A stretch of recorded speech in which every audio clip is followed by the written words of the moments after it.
আজকে আমরা দেখব কিভাবে আমরা এই ওয়েবসাইটে ঠিক স্নো মোড, এই যে দেখো এটা হচ্ছে ক্রিসমাস স্টাইলিশ অনেক কোড আছে, এগুলো আমরা কিভাবে আমাদের ওয়েবসাইটে আমরা ইউজ করতে পারি। তো এটা কেমনে সম্ভব, আমরা যদি আমাদের ওয়েবসাইটে যাই, গিয়ে দেখব এটা অ্যাকচুয়ালি যেভাবে সম্ভব সেভাবে কিন্তু আমরা এটা নিতেছি। তো এই কোডগুলো আমরা কিভাবে বসাবো, এটা কিন্তু একটা জাভাস্ক্রিপ্ট, হ্যাঁ জাভাস্ক্রিপ্ট এবং সিএসএস এর মাধ্যমে কিন্তু এটা হয়েছে। হ্যাঁ, তো এটাকে আমরা যদি আমাদের ওয়েবসাইটে দেখো সব জায়গায় তুমি যেই কোনো পেজে যাও এই স্নো কোডগুলো পাবা, দেখছো সে কি সুন্দর করে নিচে এসে স্টেপ বাই স্টেপ ডাউন হচ্ছে। তো এইটা আমরা কিভাবে করব একটু খেয়াল করি। এটা তো অবশ্যই ওয়েবসাইটের ভিতরে করা হয়ে গেছে, আমরা দেখতে পাচ্ছি। সো এই ওয়েবসাইটের কাজটা আমরা করেছি, কিভাবে করেছি একটু খেয়াল করি। সবার আগে আমাদের ভাবতে হবে আমাদের এই যে ওয়েবসাইট, এটা কিন্তু হোম পেজ বলা যেতে পারে, যেহেতু হোমে আছে। হোম পেজ হোক একটা ওয়েবসাইটের রুট পেজ, আমরা যেখানেই যাই এই কোডটা কোথায় রাখবো এটা জানতে হবে। এজন্য আমাদেরকে আসতে হবে কোথায় বলো তো, যাই আমরা আমাদের ওয়েবসাইটের ইয়েতে আসি, রিসোর্স ফাইলে চলে যাই। হ্যাঁ, রিসোর্সেস ফাইলে চলে যাই। সেখানে চলে যাওয়ার পর আমরা এখানে ভিউসে যাব। ওকে, ভিউসে যাওয়ার পর এখানে দেখো কিছু অপশনস আছে, সেটা থিমে যাব আমরা, যেহেতু আমরা একটা থিমে করব ডিপ ব্লুতে গেলাম। এখানে দেখো লেআউট অপশন আছে, লেআউটে গিয়ে দেখো app.blade.php এরকম একটা ফাইল আছে, বাট custom.css snowstorm.js এই দুইটা নাই, এই দুইটা আমি বানাই নিছি। ঠিক আছে, তো এই দুইটা নাই, এই দুইটা আমি বানাই নিছি, এই দুইটার কোড আমি এখানে রাখছি। বাট আমরাও চাচ্ছি কি আমরা অন্য কোনো একটা ওয়েবসাইটে এরকম কোডগুলোকে বসাইতে। সো এই ওয়েবসাইটে আমরা একটু চাই, দেখি তো সম্ভব হয় কি না। যদি সম্ভব হয় তাহলে তো মনে করব আলহামদুলিল্লাহ ভালোই, খারাপ না, ভালো বলা যেতে পারে। আমরা সর্বোচ্চ ট্রাই করি আমাদের এসএমএম প্যানেলের ওয়েবসাইটটাতে যে যাই, যাওয়ার পরে অ্যাপ্লিকেশনসে যাই, অ্যাপ্লিকেশনস থেকে আমরা কোথায় আসব, অ্যাপ্লিকেশনস থেকে আমরা আসব রিসোর্সেসে চলে যাব। সেখান থেকে ভিউসে যাই, ভিউসে গিয়ে যাওয়ার পরে কম্পোনেন্টসে দেখি অ্যাপ নামে কোনো কিছু আছে না, কাস্টম ফর্ম কনফার্ম মডেল, এইটা অ্যাডমিনে যাই, অ্যাডমিনে না, হ্যাঁ এটা অ্যাডমিনে থাকবে না, ইনক্লুডস এটাতেও না, থাকবে তোমার প্রিসেটের ডিফল্টে গেলে দেখবো আমরা আমাদের অ্যাপ নামে, হোম পেজ না অ্যাপ নামে কোনো কিছু আছে কিনা, ব্র্যান্ড প্যাকেজ এটা না, পরে কম্পোনেন্টস, এই যে দেখো এখানে কম্পোনেন্টস নামে কোনো কিছু আছে নাই, বা সরি কম্পোনেন্টস না, লেআউটে যদি যাই দেখো front.blade এটা ফ্রন্ট, হ্যাঁ তারপর হচ্ছে লেআউট, কে কোন নামে রাখছে সেটা তো আমরা জানি না, এটা আমাদের খুঁজে বের করতে হবে আর কি, অ্যাকচুয়ালি বড় কথা। সার্ভিস ইউজার, আচ্ছা সার্ভিস ইউজার। তো এখানে আমরা আমাদের ওয়েবসাইটটাতে যদি একটু খুঁটিনাটি খুঁজি তাহলে দেখি কি সেটা একটু খেয়াল করতে হবে। হ্যাঁ, বিষয়টা হচ্ছে এই ওয়েবসাইটের এই যে বেস্ট এসএমএম, তারপর হচ্ছে তোমার এই লেখাগুলো কোথায় আছে, এসএমএম প্যাকেজ এই লেখাগুলো আছে কোথায়, এটা একটু খুঁজতে হবে আমাদের। তো এই জন্য আমাদের একটু কষ্ট করতে হবে। কষ্ট করার জন্য অবশ্যই তো আমরা জানি কোথায় গিয়ে কী করতে হয়, আমরা সে কষ্টটা করব। অ্যাপেই যে থাকতে হবে বিষয়টা এমন না, অন্য কোনো ফাইলও থাকতে পারে, এটা আমরা খুঁজবো কীভাবে। এর জন্য আমরা কম্পোনেন্টসে যাই, কম্পোনেন্টসে যাওয়ার পর ব্রেডক্রাম্ব ফুটার হেডার অপশন আছে, আমরা হেডারে যাই, হেডারটাকে এডিটে যাই, দেখি হেডারের কি আছে এখানে। হেডারের তোমার অনেক কিছুই তো এখানে করা, হাইড করা, এই যে এখানে দেখো এই যে হাইড করে রাখছি না, অনেক কিছু আমরা হাইড করে রাখছি। হেডারের যেগুলো দরকার নাই আপাতত, অ্যাকশন নিচে যাই, পজিশন র্যাপার হেডার এটা এখানে আছে, ডান। সাইডবার সেটা, বাট আমাদের মূল পেজটা কিন্তু নাই।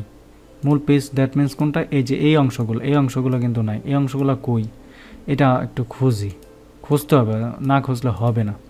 হেডারে নাই, সাইড মেনু সাইডবার ভেরিফিকেশনও থাকবে না, তাহলে কোথায় পাইলাম না আমরা, কম্পোনেন্টসে পাই না। লেআউটে যদি যাই, ফ্রন্ট এন্ড এবং মাস্টার এই দুইটাতে একটু সার্চ দেই, ভিউসে যাই,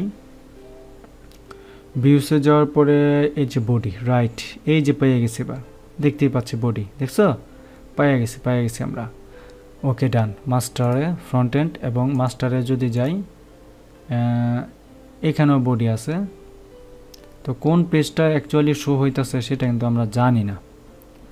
হ্যাঁ,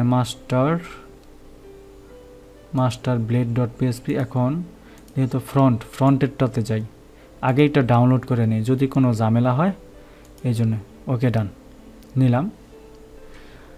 নেওয়ার পরে আমরা যেই কাজটা করব, এখন এখানে দুইটা ফাইল তৈরি করব। দুইটা ফাইল আমরা তৈরি করার আগে আমাদের ইয়াটা ডাউনলোড দেওয়া উচিত, ফাইলগুলো। সো এর জন্য আমরা স্নো মোডের ফাইলগুলো ডাউনলোড দেব। ডাউনলোড, আমরা একটু ডাউনলোড দিয়ে নেই, কারণ আমাদের এগুলো প্রয়োজন। আমরা যদি এগুলো ডাউনলোড না দেই তাহলে আমাদের এই কোডগুলো অ্যাকচুয়ালি আমরা ইউজ করতে পারবো না। ডাউনলোড দিয়ে ফেললাম, এই যে ডাউনলোড দিছি, ডান। এখন আমরা আমাদের ওয়েবসাইটে যাই, এখানে গিয়ে দুইটা ফাইল তৈরি করব। প্রথম ফাইলটার নাম কি, আমরা কম্প্রেসডে যাই, স্নো মোডে যদি যাই, এটাকে এক্সট্রাক্ট করি। এক্সট্রাক্ট করার পরে ভিতরে ঢুকি, এখানে দেখি তিনটা ফাইল আছে। ওকে, তিনটা ফাইলের ভিতরে দুইটা ফাইল আমাদের তৈরি করতে হবে যে কোনো নামে, অর্থাৎ এখানে যে ফাইলগুলো থাকবে যেই নামে, এইখানেও সেই নামে ফাইল বানাইতে হবে। এই জন্য প্রথমে একটা ফাইল দিব, ডিফল্ট দিতে পারি অথবা দিতে পারি কাস্টম সিএসএস। এই যে কাস্টম সিএসএস, এটা না, কাস্টম সিএসএস দিলাম, ক্রিয়েট। কার ভিতরে, এই যে ফ্রন্টের ভিতরে রাখলাম, এই যে দেখো কাস্টম সিএসএস। আরেকটা ফাইল যদি বানাই, সে ফাইলটার নাম কি হবে, এই যে snowstorms.js রাখলাম, দুইটা ফাইল। এর ভিতরে প্রথম যে ফাইলটা সিএসএস, এটার ভিতরে আমরা যাই, যাওয়ার পরে এটার ভিতরে আমাদের কোন ফাইলটা,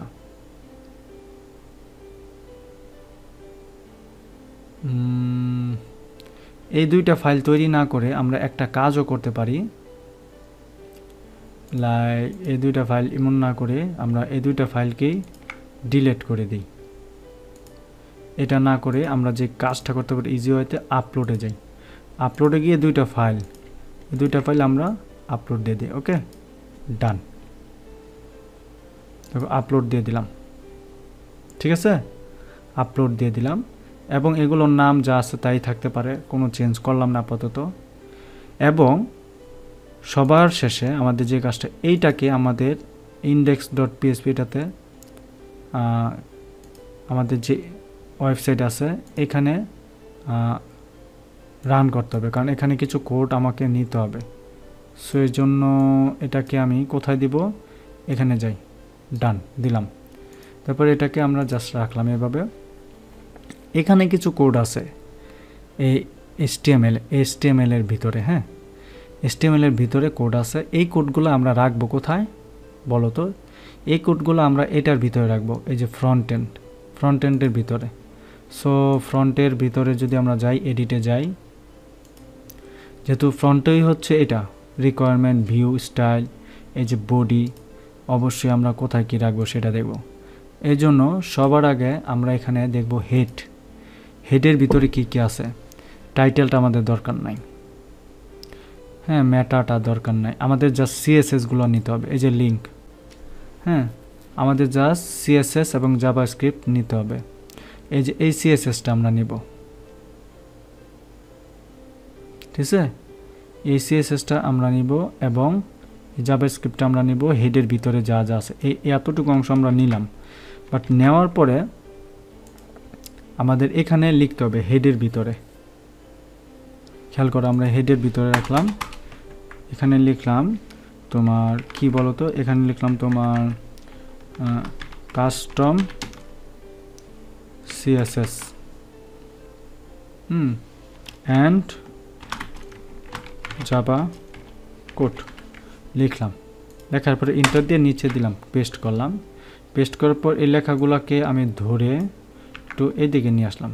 ঠিক আছে, এখন প্রশ্ন হচ্ছে এতটুকুই দিলে হয়ে গেল, বাট দিলে হবে না। কারণ কি জানো, এই যে কোডটা আমরা ডেমো _default.css যে দিছি, এটা কার ভিতরে দিছি, এটা লোকেশনটা কোথায়? এই যে অ্যাপ্লিকেশন থেকে এ পর্যন্ত লেআউটের ভিতরে লোকেশন। সো এই লোকেশনটা আমাদের এখানে দিয়ে দিতে হবে। এই যে দেখো এইখানে এতটুকু, দেখছো? না হলে হবে না, এখানে সর্বশেষ স্ল্যাশটা দিতে হবে, খেয়াল রাখতে হবে। তাহলে কি আমাদের স্টাইল শিটের এটা চলে আসছে। ঠিক আছে, আচ্ছা দিলাম। এখানে আরেকটা সিএসএস আছে, এটা হচ্ছে অন্যটা। ডান। সো আমরা এতটুকু রাখলাম। তারপরে জাভাস্ক্রিপ্টের কোডটা কোথায় বলো তো? সেম পদ্ধতি, এখানেই আমরা এটার ভিতরেই রাখছি। জাভাস্ক্রিপ্টে যাই, রাখলাম। দেখো স্নো, কারণ হচ্ছে আমাদের এই ফাইলটা হতে এইটার ভিতরে আছে পুরোটা, তাই না? এই জন্য আমরা এতটুকু রাখলাম। ডান। তো পরে আমরা দেখি এটাকে কোনো চেঞ্জেস করছে কি না, করেন এতটুকু। তাহলে আমাদের কি এতটুকু অংশ শেষ হইল। পরের ধাপটা কি, আমরা যদি একদম হেডারে যাই, ফুটারে, বডিতে কিছু আছে? বডিতে তো আমরা কিছুই দেখতে পাচ্ছি না। আমরা একদম বডির নিচে সিএসএস আছে, বডির নিচে সিএসএস জাভাস্ক্রিপ্ট, এটাতে দেখব। এই এতটুকু জাভাস্ক্রিপ্ট আমরা নিয়ে নিই। হ্যাঁ, এতটুকু জাভাস্ক্রিপ্ট আমরা নিয়ে নিই, কপি করলাম। কপি করে এটা নিচে বসাই আমরা, সবার নিচে। এই যে এখানে জাভাস্ক্রিপ্ট দেওয়া, বডির ভিতরে। বডি কই? বডি কি শেষ হয়েছে? এই যে বডি, বডির শেষে আগে এই যে নিচে, এখানে জাভাস্ক্রিপ্ট দিলাম। ডান। এখানে জাভাস্ক্রিপ্ট দিলাম, সেই জাভাস্ক্রিপ্টগুলো আমরা একটু দূরে দিই। ঠিক আছে না? এবার রাইট, সেভ দিলাম। এখন সেভ দেওয়ার পরে ওয়েবসাইটে গিয়ে যদি রিলোড দেই, দেখব নাও আসতে পারে, বাট চলে তো আসলো। দারুণ না? হ্যাঁ দারুণ। কারণ একটা জিনিস মনে রাখতে হবে, আমরা যখন কাজ করি না, তখন খেয়াল করতে হবে আমাদের এই যে আমরা যে সাইটগুলো দেখতে পাচ্ছি, বেস্ট এসএমএম প্যানেল, তারপরে এসএমএম প্যাকেজ, টপ এসএমএম, এই লেখাগুলা কোন প্যানেলে রাখা হয়েছে, অর্থাৎ কোন কোডে। এটা অবশ্যই রাখা হয়েছে তোমার এখানে দুইটা কোড ছিল, একটা হচ্ছে ফ্রন্ট, একটা মাস্টার। ফ্রন্টে রাখা হয়েছে, সো ফ্রন্টে আমরা রাখছি জায়গায় জায়গায়। এবং এই যে ভিতরের কোডগুলো, এই ভিতরের কোডগুলো, এটা আমরা কিন্তু কিছুই করি নাই, যা আছে তা হুবহু। কারণ এটা নিয়ে যদি আমরা বেশি আলোচনা করতে চাই, তাহলে হবে কি, আমাদের জাভাস্ক্রিপ্টের ব্যাপারে আরও বিশদভাবে জানতে হবে। সো আমরা তো এত বিশদভাবে জানার সময় নাই আমাদের, যেভাবে আছে সেভাবেই থাকবে। সুন্দর লাগতেছে, আমরা যেই কোনো পেজে যেতে পারি। যে দেখো সার্ভিস পেজে যদি যাই, দেখো সার্ভিস পেজে সহ এটা কিন্তু আসতেছে, এবং হোয়াটসঅ্যাপ বাটনটাও কিন্তু চলে আসছে। তো স্টেপ বাই স্টেপ আমরা সব কিছু জানবো। পরের ধাপে আমরা আরও এই যে তোমার কি বলে, আমি যদি একটু স্যাম্পল হিসেবে দেখাই দেই, ক্রিসমাসের তোমার ইফেক্ট, এই যে 10টা যে করি ক্রিসমাস ইফেক্ট, তো জাভাস্ক্রিপ্ট ইফেক্ট দিতে পারি। এখানে তোমার 10টা জাভাস্ক্রিপ্টের ইফেক্ট আছে। এখানে অসাম, ক্রিসমাস প্রজেক্ট, হেডিং এবং কোড ম্যাপ। তারপরে এখানে HTML CSS কোড, স্নিপেট, এটা আছে। এই যে স্নো ইফেক্ট অ্যানিমেশন, হ্যাঁ, জাভাস্ক্রিপ্ট, এটাতে যাই। তো ওই যে দেখো এটা একটা স্ক্রিপ্ট, বাট এই স্ক্রিপ্টে আমার দরকার নেই, আমরা তো এটা কোড বসাই করতে পারি। স্টাইলিশ CSS ক্রিসমাস ইফেক্ট, হ্যাঁ, CSS কোড ইফেক্ট এখানে আছে অনেকটা, 18টা। এখানেও আমরা একটু চোখ বুলাই, দেখো এই যে দেখছো এখানে আছে। এই যে একটা, এটা তোমার ইনফো, এগুলো হয়তো আমরা আমাদের মতো করে আমরা নিতে পারি, বাট অ্যাকচুয়ালি কি সবার উপরে আমরা যেগুলো দেখি, এখানে আরও অন্য কিছু আমরা বসাইতে পারি। এই যে জাভাস্ক্রিপ্ট ইফেক্ট ফর ওয়েবসাইট দিলাম। এই যে 20টা হেল্পফুল ইফেক্ট আছে ওয়েব ডিজাইনারদের জন্য, এই যে 20টা। আমরা যদি প্রত্যেকটা দেখি, সবগুলো তো আসতেছ না।